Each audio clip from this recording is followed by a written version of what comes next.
visitor for Bear. Welcome to Storytime in Seacliff. Let's find out about this story. I haven't read it in a long time. One morning, Bear heard a tap, tap, tapping on his front door. And when he opened the door, there was a mouse, small and gray and bright-eyed. "No visitors allowed," Bear said, pointing to the sign. "Go away." He closed the door and he went back to the business of making his breakfast. He set out 1 cup and 1 spoon, but when he opened the cupboard to get 1 bowl, there was a mouse, the mouse, small and gray and bright-eyed. "I told you to leave," cried Bear. "Perhaps we could just have a spot of tea," said the mouse. "Out!" commanded Bear. "Most sorry," said the mouse. "I'm going now." And he showed him the door and shut it firmly. Then he went back to the business of making his breakfast. But when he opened the bread drawer for just 1 slice of bread, there was the mouse, sound and gray and small and bright-eyed. "Unbelievable," rumbled the Bear. "Away with you, vamoose." "I do like a bit of cheese," said the mouse. And Bear pointed a rigid claw toward the door. "Yes, then, here I go," said the mouse. "Farewell." And the mouse whisked out the door. This time, the Bear shut the door very firmly and locked it tight. And he locked the windows, too, for good measure. And then once again, he went back to the business of making his breakfast. But when he opened the fridge to get 1 egg, there was the mouse, small and gray and bright-eyed, of course. "Begone!" shouted the Bear. "A crackling fire?" ventured the mouse. "This is impossible, intolerable, insufferable," cried the Bear, shaking with anger. "Terribly sorry," murmured the mouse. "Now you see me, now you don't. I am gone." And the mouse looked very sorry indeed when he waited for the Bear to unbolt the door and let him out again. This time, before he went back to the business of making his breakfast, Bear shut the door very, very, very firmly. And he boarded the window shut, and he stopped up the chimney, and, well, he even plugged the drain in the bathtub. Carefully, Bear set about the business of making his breakfast. He opened the cupboard. No noise, no mouse. He opened the bread door. Nothing. He opened the fridge. Mouse free. "Ooh, yes, indeed." And he lifted the lid to the tea kettle.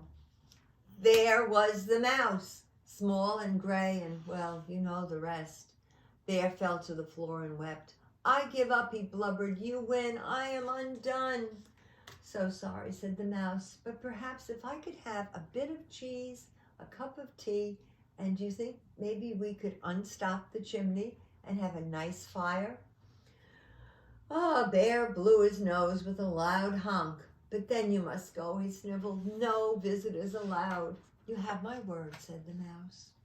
And the Bear unshutted and unboarded the windows and unlocked the door and unstopped the chimney and unplugged the drain. He brought out 2 plates of cheese and 2 teacups and a crackling fire by the fireplace for the 2 of them. Mouse warmed his feet, nibbled and sipped. They sat for a long time, and the clock in the house began to tremble. Bear cleared his throat.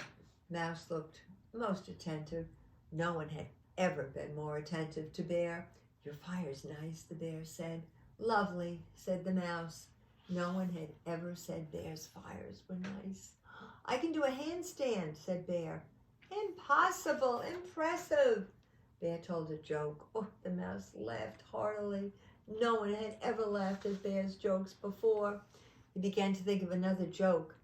And then the mouse set down his teacup and said, "All right, could you fill some more?" "Oh, plenty, there's plenty more." "So sorry," said the mouse, "most kind, but I must be on my way." "Really, don't go," said the Bear. "Oh, yes, I'm off." "Wait," cried Bear, and the mouse stepped out the door. "Toodle-doo." "Don't go," shouted the Bear, throwing himself across the path. "But I gave you my word," the mouse said. No visitors. Oh dear, cried Bear, pulling down the sign. That was for salesmen, not for friends.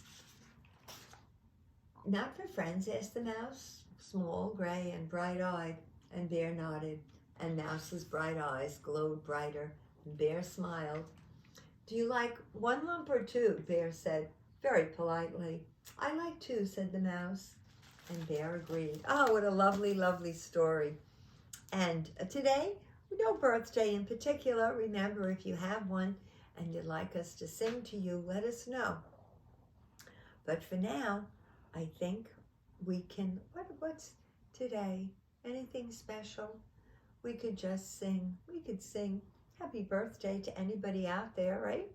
Happy birthday to you. Happy birthday to you. Happy birthday, everyone. Happy birthday to you. Thank you, Aaron Purr. Thank you, Oberon. And thank you, Cameraman Dan. Remember, I love you all very, very much.